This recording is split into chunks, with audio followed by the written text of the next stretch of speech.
Today is May the 14th. How do you prepare for the end of the world? Let's find out together as we study Mark 13, 34 to 37.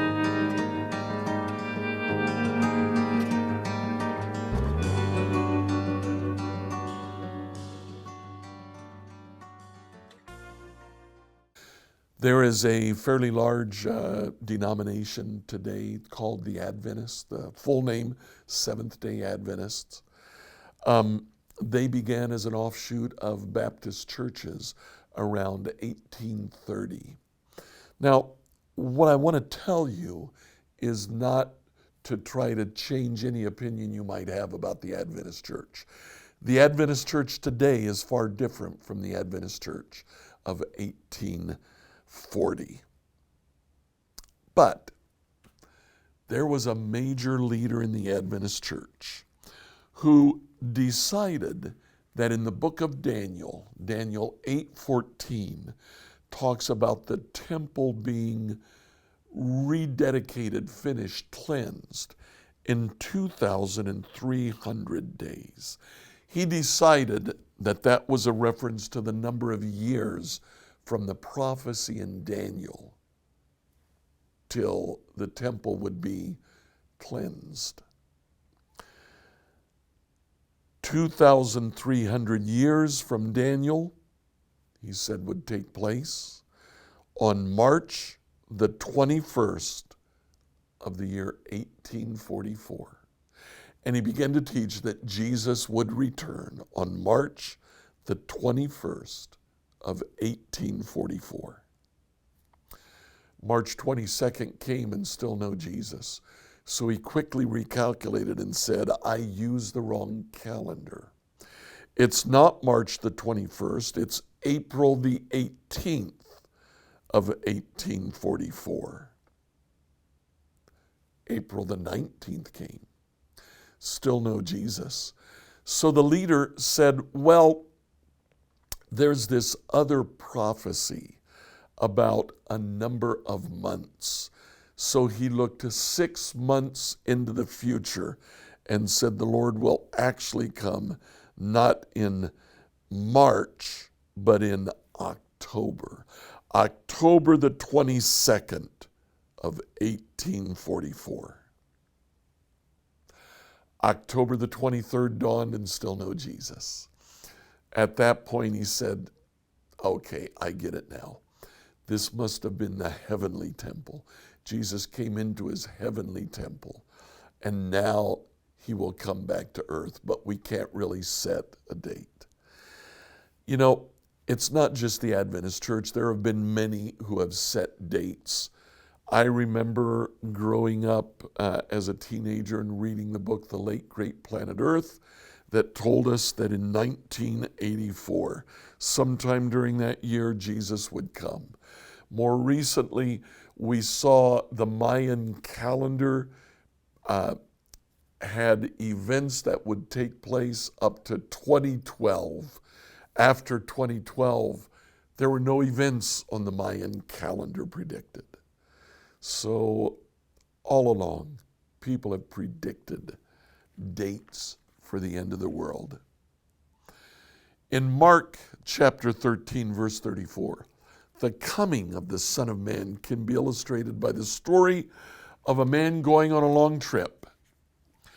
When he left home, he gave each of his slaves instructions about the work they were to do. And he told the gatekeeper to watch for his return. You too must keep watch, for you don't know when the master of the household will return. At evening, at midnight, before dawn, or at daybreak. Don't let him find you sleeping when he arrives without warning. I say to you what I say to everyone. Watch for him. Now this is a strange parable. It's not really a parable. Jesus uses the word parable at the beginning. A New Living Translation translates that as a story because it's so different from any other parable. There doesn't really seem to be any point to the parable. A man goes away, he tells his workers what they're supposed to do and tells the gatekeeper, I'll be back. The end. What an incredibly simple parable. But there are some key points, at least 3 things that we can pick up from this parable. First of all, when the man left home, he gave each of his slaves instructions about the work they were to do. We have a task to do. Now, we've been talking for 2 weeks about eschatology, about end times. Theological term for that is eschatology.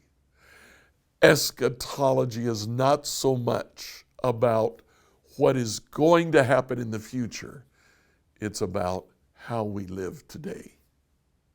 It's about living our life today with one eye always on the horizon.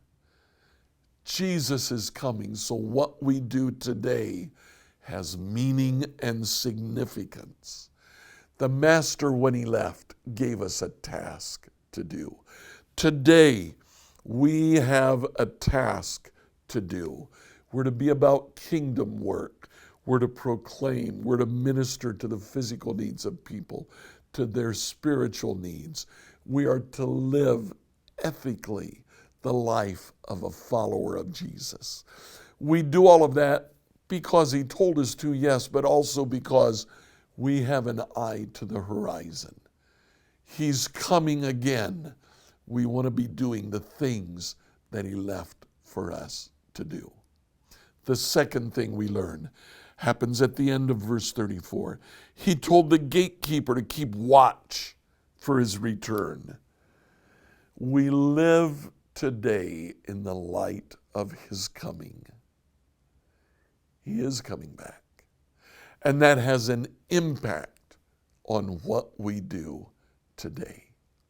The third thing that we learn from this story, you don't know when the master of the household will return. Might be evening, might be midnight, might be daybreak. It might be the middle of the day. We don't know when. That's why we need to be ready all the time. Today, my challenge for you is to live eschatologically. Live doing kingdom work, but with an eye to the horizon. He's coming.